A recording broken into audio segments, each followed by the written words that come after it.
Expense tracking, the foundation of money mastery. Hello and welcome wherever you are listening from right now. Stuck in traffic, walking your dog, washing dishes, or lying in bed scrolling through your phone at midnight. I want you to just relax and listen because today we are talking about something that sounds boring on the surface but is honestly one of the most powerful habits a human being can build: expense tracking. Now, before you reach for the skip button thinking, I already know this, just write down what I spent. I promise you, this conversation goes deeper than that. We are going to explore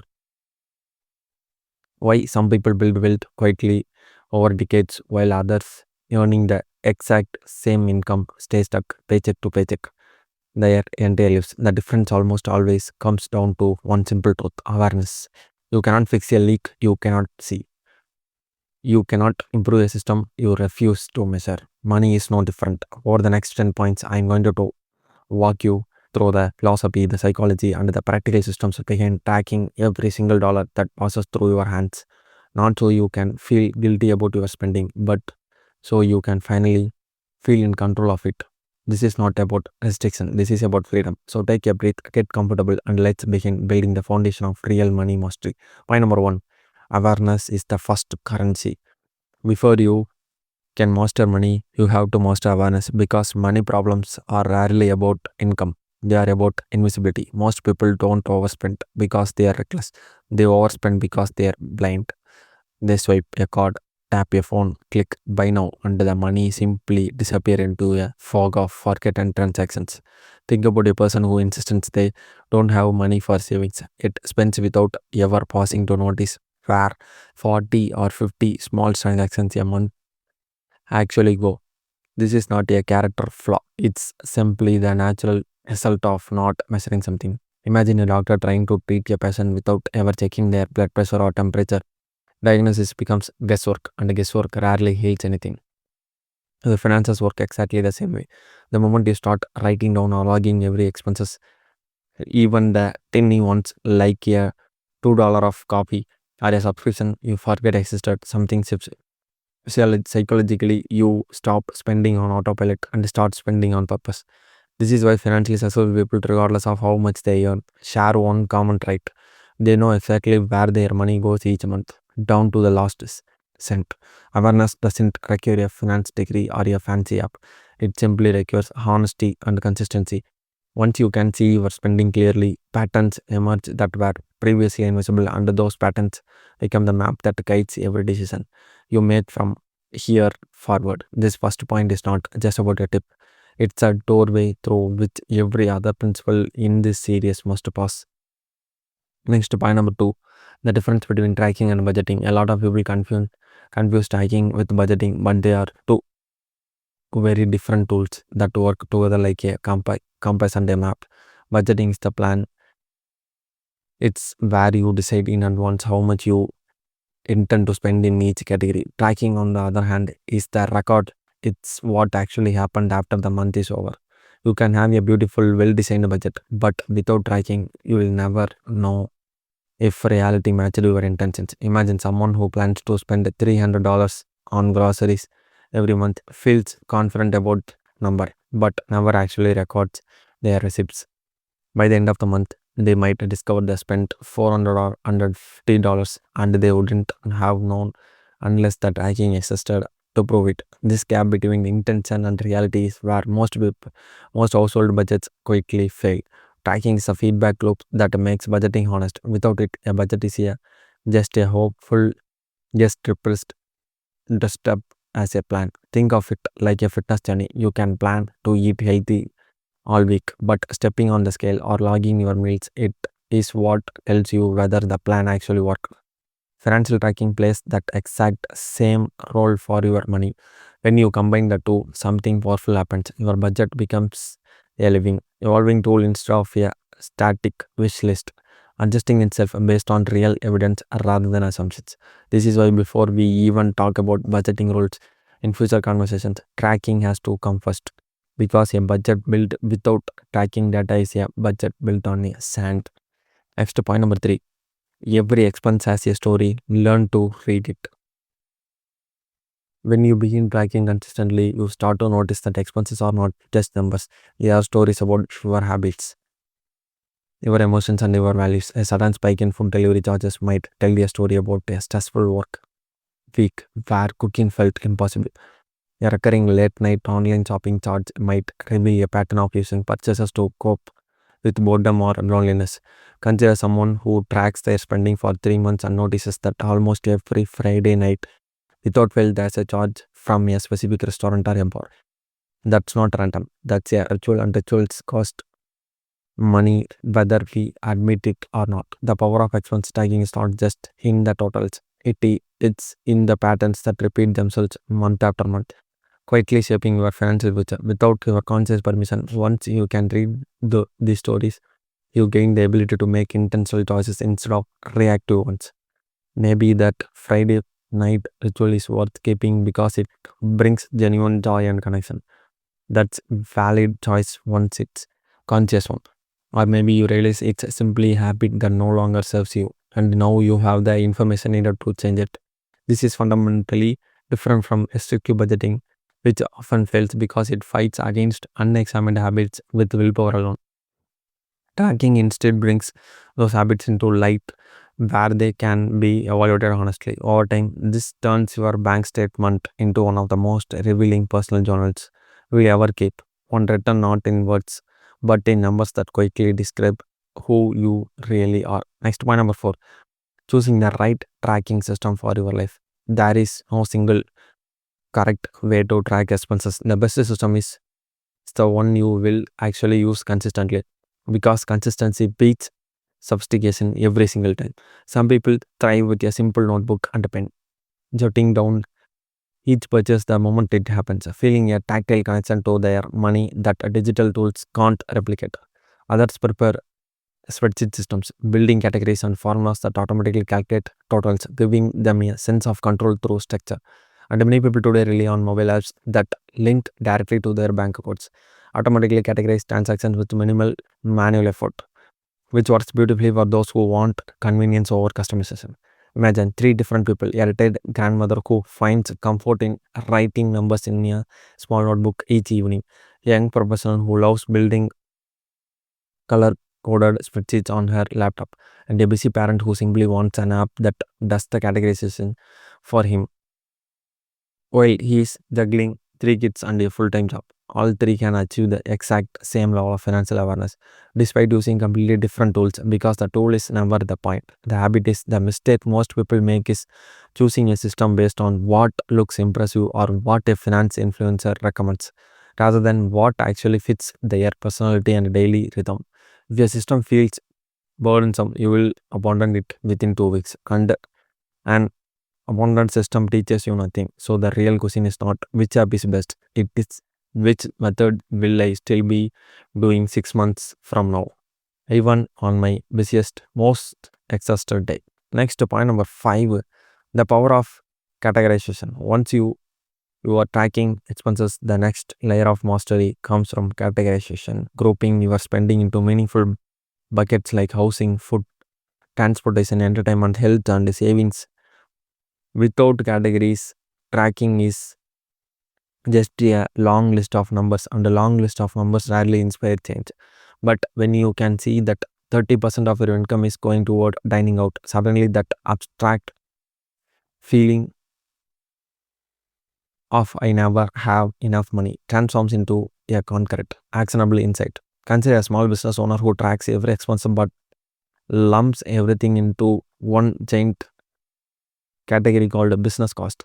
When taxes come due or profit shrink, they have no idea whether the problem is rent, supplies, marketing, or something else entirely because everything is buried in one undifferentiated pile. Now imagine that same business owner breaking expenses into 10 clear categories. Suddenly they can see that marketing spend tripled in one quarter with no corresponding increase in sales, and that single insight could save the business thousands of dollars. The same principle applies to personal finances at every income level, from a student managing a small allowance to an executive managing a six-figure salary. Categorization transforms vague anxiety about money into precise, targeted understanding which is infinitely more actionable. It allows always you to compare month or month, noticing trends before they become emergencies, like a slowly rising utility bill or a subscription creep that quickly drains $50 a month without anyone ever really deciding to spend it. Categorization is where raw data becomes genuine wisdom. Next, point number six, tracking the small stuff matters more than you think. There's a dangerous myth in personal finance that small purchases don't matter, that a cup of coffee or a streaming subscription is too insignificant to bother tracking, but small, frequent expenses often add up to far more than the big, obvious ones, precisely because they are easy to ignore. Picture someone spending $6 a day on coffee, which feels harmless in the moment, but over a full year that adds up to over $2,000, enough for a flight overseas, home appliance, or a meaningful contribution to an emergency fund. Now multiply that by streaming services, app subscriptions, small snack purchases, and impulse buyers at the checkout counter, and you begin to see how insignificant spending can quickly become one of the largest categories in a person's entire budget. This is not about eliminating joy or small pleasures from your life.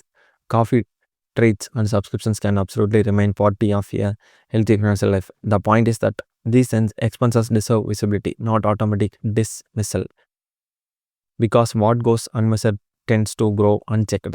Tracking every small transaction, even once under a few dollars, trains your brain to treat money with consistent respect rather than selective attention. It's a similar to how a person trying to eat healthier can't just track their meals and ignore the snacks between them. The snacks are often where the real damage happens. When you commit to tracking everything, including the smallest purchases, you build a complete and honest picture of your financial life. And that completeness is exactly what allows real transformation to happen. Next, point number seven, turning data into decisions. Tracking without action is like collecting medical test results and never showing them to a doctor. The information exists, but nothing changes because of it. The true value of expense tracking emerges when you regularly review your data and use it to make deliberate decisions about the future. This means setting aside time, whether weekly or monthly, to sit down and actually look at your spending patterns rather than letting the data sit untouched in an app or a spreadsheet. Imagine a young couple who tracks their expenses diligently for 3 months but never once sits down together to review it.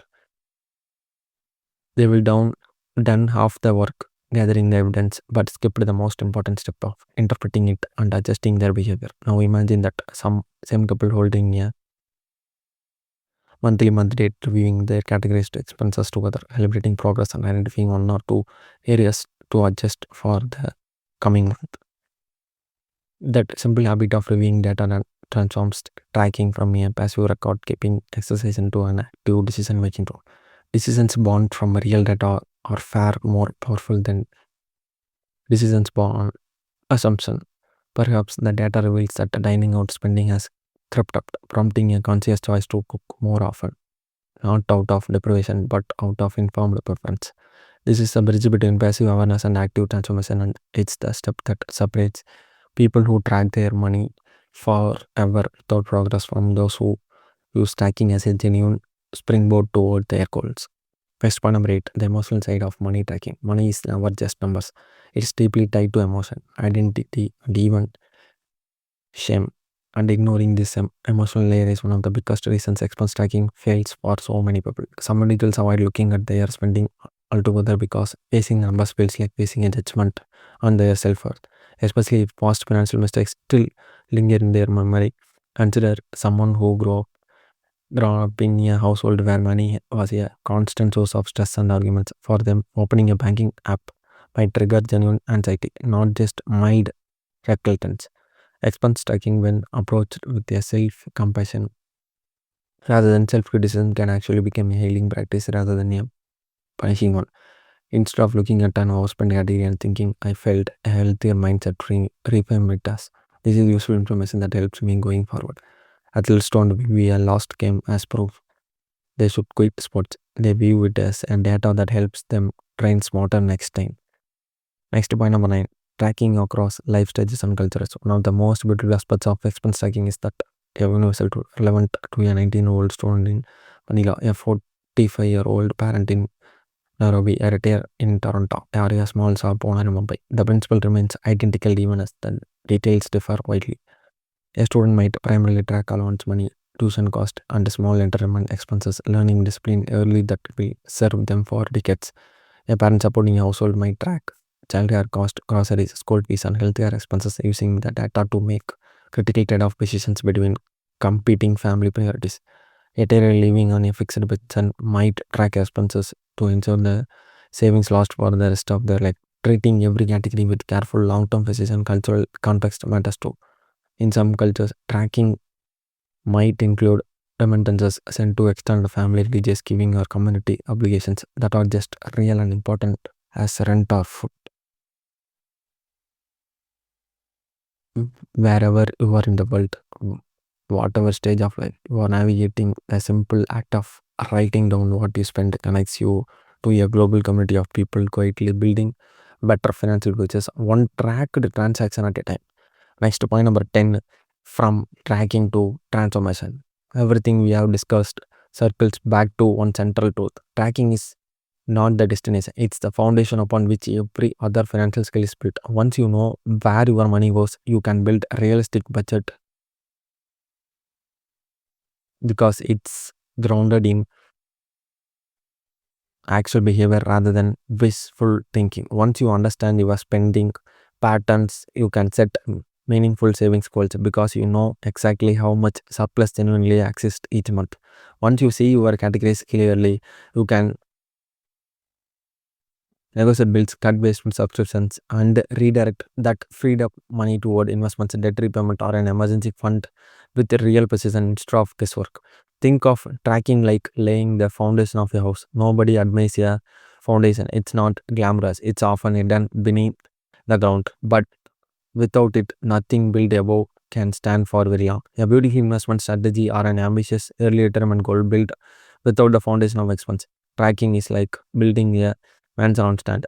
Impress you at first glance, but destined to crack under pressure. The people who achieve lasting financial freedom are not necessarily the ones who earn the most. They are the ones who understand their money the most deeply. And that understanding always begins with the humble, consistent habit of tracking every single dollar. This is why we started here at a very beginning before talking about investing, retirement planning, or building wealth, because none of it's work without this foundation firmly in place. Finally, and there we have it, 10 interconnected tools about expense tracking, each one building on the last, from single simple awareness all the way to genuine financial transformation. If there one thing I want to you to carry with you after listening to this, it's this: you don't need to be perfect, you don't need a complicated system, you simply need to start today with whatever tools feels most natural to you. A notebook, a spreadsheet, an app, it truly doesn't matter. What matters is what you commit to seeing your money clearly without judgment, without shame, just honest observation. Because remember, you cannot improve what you don't measure. And once you start measuring, you will amazed at how quickly clarity turns into control, and control turns into genuine freedom. Thank you for spending this time with me today. Whatever you were listening from, whatever you were doing while you listened, come back for the next episode where we will build on this foundation and take the next step toward this journey toward true money mastery. Until then, take care of yourself and take care of your money, because really they are more connected than most people ever realize. Thank you.